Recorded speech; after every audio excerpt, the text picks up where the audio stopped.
Welcome back, everyone. I am Cas Piancey. I'm joined, as usual, by my partner in crime, Mr. Bennett Tomlin. How are you today? I'm doing well. How are you, Cass? I'm fine. I apologize. There's a fridge in the background of my shot. My regular fridge is broken. This is the only place in my house that works, so I'm sorry if there's any fridge humming during this, and I apologize, just for having this in the background. It's kind of pathetic, but I'm sorry for that. And I'm also sorry for the episode we're about to do, because this episode is going to suck for everyone, for you and me, for all the listeners. I think most of the listeners are probably going to really dislike that we're doing this episode at all. We're probably going to get a lot of vitriol in response to it, but I think it's worth us doing it because... Great opening. Sorry, just to interrupt you. Great opening to this episode. We're going to hate it. Our audience is going to hate it. People who aren't in our audience are going to hate it. Random people on Twitter are going to hate it. Oh, no, I think we're also... Like it. Juan Carlo Davicini might like it. Oh, yeah, no, exactly. Tether executives and crypto bros are going to love it, and they are going to dunk on us, and that is what it is. So, but I still think it's worth doing it, because I think it's worth acknowledging where we're at in our mind state and how we feel about Tether these days. Well, I feel is the wrong word, probably, because this is not about our feelings. It's more about what we objectively see as the future for Tether at this point. So yeah, let's get started. I guess the big news since our last episode is that Donald Trump got elected and is now choosing who his cabinet is going to be, and these important people within his administration. And that is leading me to now, Bennett, sending it to you basically, where why do we care about that? We care about that because for years we've had the belief that the thing most likely to stop Tether, the thing that, especially as Tether has actually become profitable, the thing we thought could actually stop them was government intervention, and probably law enforcement intervention. For a long time, several years ago, it was reported by Bloomberg that Tether executives had received target letters related to a bank fraud investigation. And then the years went by, and that never turned into an indictment. More recently, there was some more reporting that suggested there was an investigation into Tether, which got some people excited. But I'm going to try and destroy their excitement over the next couple minutes, because the specific reporting on that investigation was that Tether was being investigated for enabling sanctions violations, basically. Criminals were using Tether to do crime, and so there was an investigation into that. And frankly, I think people who were optimistic that was going to hurt Tether forgot, like we've talked about in here before, that Tether has already let the FBI and the Secret Service into their back end, shares their data with them, collaborates with them to seize and freeze funds. So I never at this point believed it was plausible that sanctions issues like that were going to get Tether. If sanctions issues were going to get Tether, it meant Tether was far more involved in the violations than we had reason to believe. Besides that, the fact that nothing has happened for years, Tether has done an excellent job of finding political allies. The majority of Tether's assets that we know about are held at Cantor Fitzgerald, which is led by one Howard Lutnick, who is leading Donald Trump's transition team and has been nominated to be the future Commerce Secretary.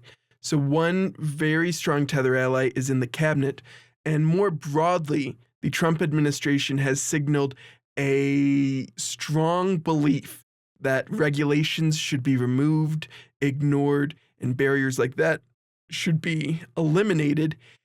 And we have past experience from the last time Trump was president that his nominees to the SEC, the CFTC, and the various law enforcement divisions, SDNY, EDNY, the various things, were not interested in pursuing white-collar crime broadly and crypto crime specifically. I want to pause and just back up a little bit there. I think probably most of our listeners are familiar with Cantor Fitzgerald, but I think maybe some of them probably aren't. So I want to just backtrack a little bit and talk about Cantor Fitzgerald. Cantor Fitzgerald has been around for a really long time, but they became more well known in the aftermath of 9/11. I believe it was 647 of their employees or something like that, like a massive 73% or something of their employees died in 9/11. Really tragic. They were, I think, I think they had, of everyone, the most employees lost that day. That's tragic.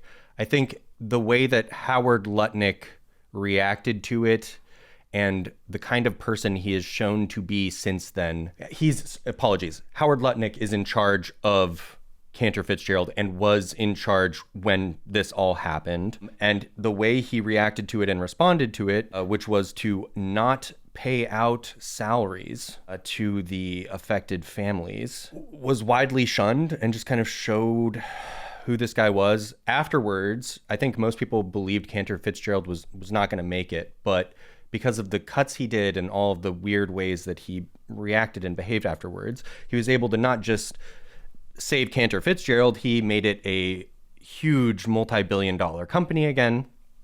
And basically, nowadays, they're the ones who buy U.S. treasuries for Tether.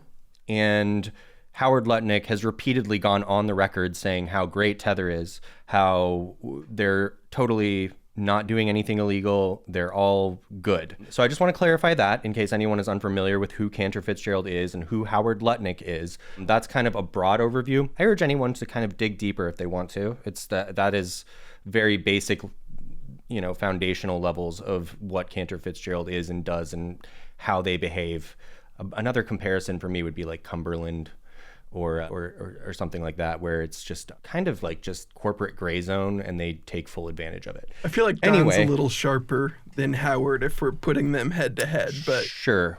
I get the vibe similarity. Yeah, the company vibe, not the individual vibe. Let me say that. Howard Lutnick, I think, as far as anyone is concerned, is just a joke of a person. Hey, that's our future commerce secretary. He's going to be setting tariffs. Yep. But basically, I think him being in such a high position within the Trump administration really closes the book for me on especially in the next 4 years, any prosecution, any criminal charges, anything happening against Tether. I'm almost 100% certain it's not going to happen. So as certain as I've ever been that the days of believing Tether will see justice for what they've done, I think those days are over, Yeah, there's a chance maybe in the closing days of this administration, we get a deferred prosecution or some kind of settlement like the SDNY team or the EDNY team. It's unclear which at this point is actually in charge of the Tether investigation. There's a little bit of conflicting reporting on how that investigation has moved back and forth. But I could imagine potentially them pushing Tether to get something on paper because they know they can't take it to trial because it'll die before it gets there. And Tether might decide it's better to close it out than deal with it for however long it would take. But I frankly think that's pretty unlikely too. And so, yeah, Tether won. And after 4 more years of unmitigated growth with a president who is receiving the majority of the profits from a company that itself has promised to launch a stablecoin, it seems unlikely that there's going to be any substantial limitations on Tether activity. And so even at the end of this 4 years, even if there is a massive anti-corruption movement in response to the various abuses we're about to see over the next several years, Tether at that point will be $150 billion, $200 billion, insane number.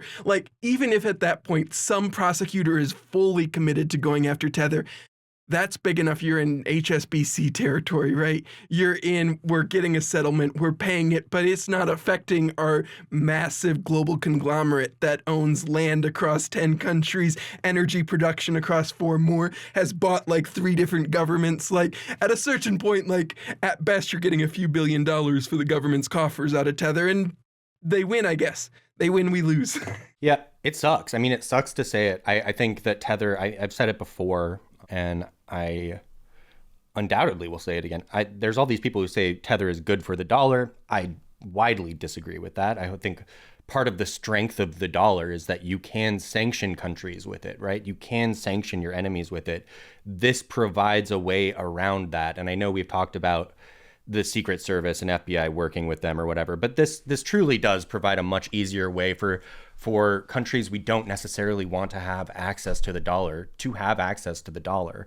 And I don't think that's a good thing for the dollar. I'm sure there's a lot of advocates out there that will tell you it is. So I don't like this. I'm sad that we have to do an episode about it, but I also am just being realistic and logical and rational in that I think our days of covering Tether in terms of like any odds of criminal stuff, I think those days are over. We might still cover like a hack. We might still cover, who knows what. There's weird things that could absolutely, like, there's weird black swans. Them investing in a fraudster or cooperating with some scammy payment processor or things like that. Anything's possible. But anything is possible. Yeah, they're mostly free. I think the criminal days are past us now, at least in terms of criminal charges and prosecution. So it's painful to do this, and I'm sure we're going to get backlash. I'm sure there's going to be people saying, "Oh, there's got to be people in there who are going to rat out on other." Like, I don't think so. I just don't think so. This was another point that someone brought up on Blue Sky, which is where you can find Bennett and I largely now. And by the way, we're not spending any time on Twitter these days. I think Bennett probably just puts out a few things here and there as trying to get some traction for articles and other stuff. But in terms of where we're actually engaging, it's on Blue Sky now. But somebody on Blue Sky said something along the lines of Phil Potter. So maybe people who haven't gone back to the beginning of our catalog or whatever aren't familiar with Phil Potter. But Phil Potter was the chief strategy officer at Bitfinex and Tether. And he ended up resigning and getting this golden parachute, making a bunch of money. And he lives in America. He is a U.S. citizen, and nothing has happened to him. Yeah, so the context here was someone on Blue Sky asked, like, now that CZ's gone, now that Doe's gone, now that all the FTX executives have pled and cooperated, who's going to be the first Tether executive to flip and cooperate to save themselves? And our takeaway, you and I collectively, was none of them, because it seems plausible that Phil Potter has already had conversations with regulators or authorities about various things. He's currently running like a stablecoin clearing firm and other things like that. So it's not like he left the industry. And like you said, he's been walking down the streets of New York, right? Like right where SDNY and EDNY are. If there was ever actually going to be something, we would have had some evidence from it based on that probably years ago. It's like how with Sam Trabucco walking around San Francisco right now, that's a pretty good sign he's not going to get in any trouble, right? Like if he feels comfortable selling off his boat and walking around San Francisco and meeting up with people, he's not worried about someone putting handcuffs on him. It is disheartening after spending so much time on it as a topic. I mean, it is literally why we started this podcast. This podcast was not going to be cryptocurrency centric. It was going to be Tether centric. We were doing, I think, literally 2 or 3 episodes, and that was it. And that was our plan. And we got urged to do more, so we've since continued. But I guess that's crazy just to think that our podcast has outlived its original purpose. Because we're not.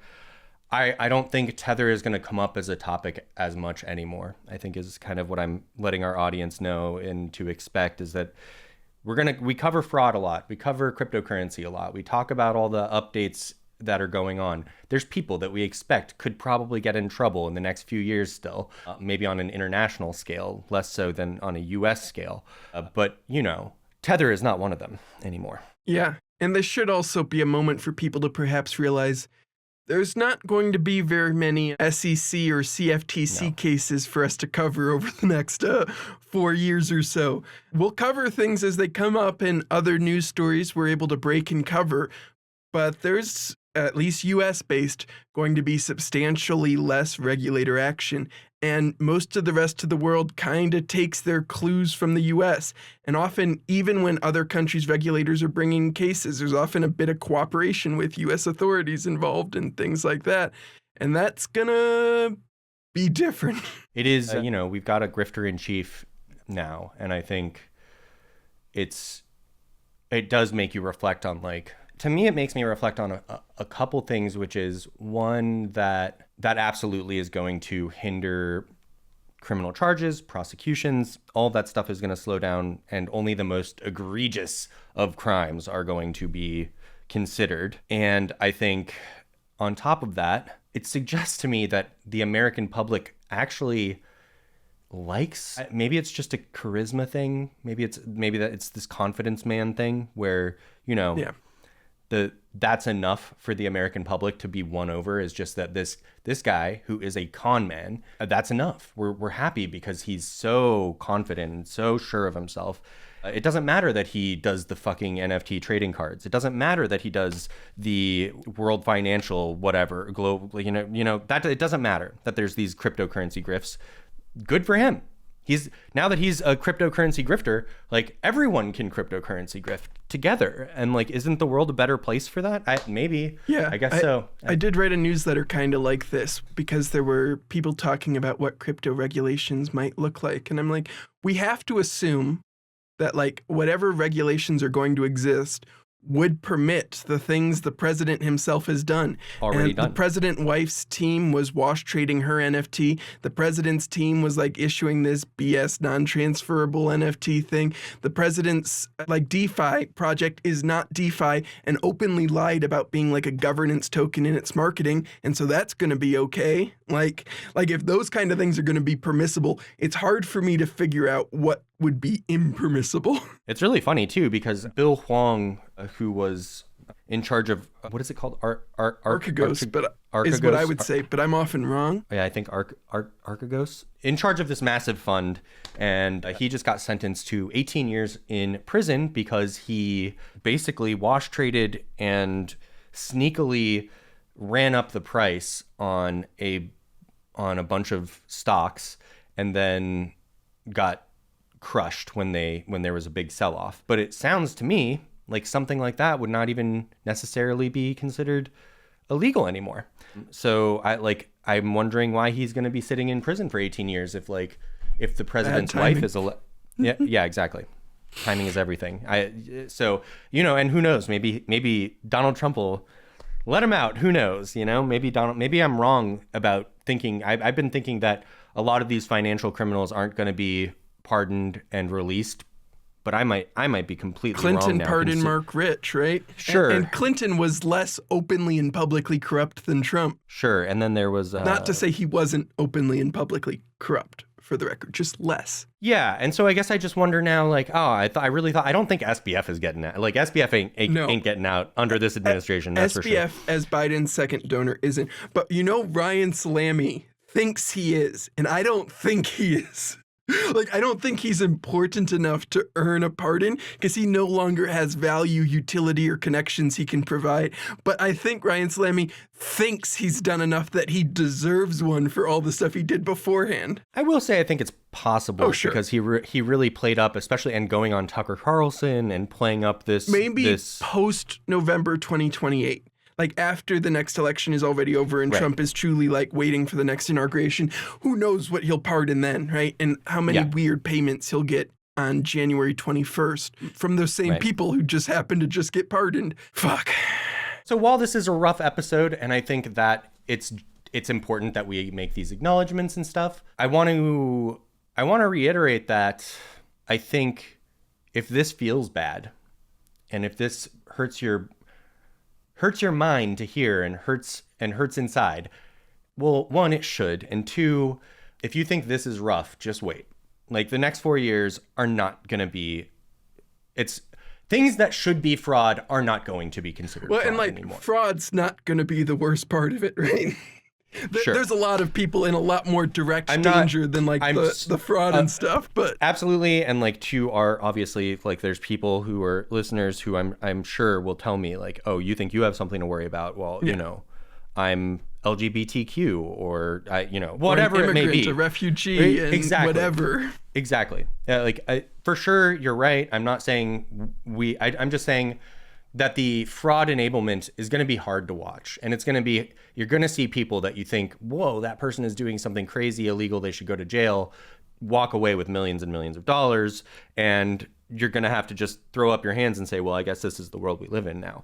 And it's going to damage regulators, law enforcement, and various parts of like our civil infrastructure for like so badly it will take a long time to rebuild, assuming there's even the political will to do that. Yeah, it becomes a self-perpetuating mechanism now, right? Because what we're going to see is that a bunch of people are coming into government who are keen to say that in every single way, shape, and form, government is ineffectual and bureaucratic and doesn't do anything right, which I agree that there is too much bureaucracy. I agree that there's spending on silly things that we don't need, but the kind of cuts that they're talking about making and the kind of cuts that they're suggesting tell me that it's going to make government more ineffectual. And then once government becomes more ineffectual, everyone's going to say, man, government really sucks. I hate government. I don't want to pay taxes and I don't want to do this anymore. And then it's just going to keep going and going and going and going. So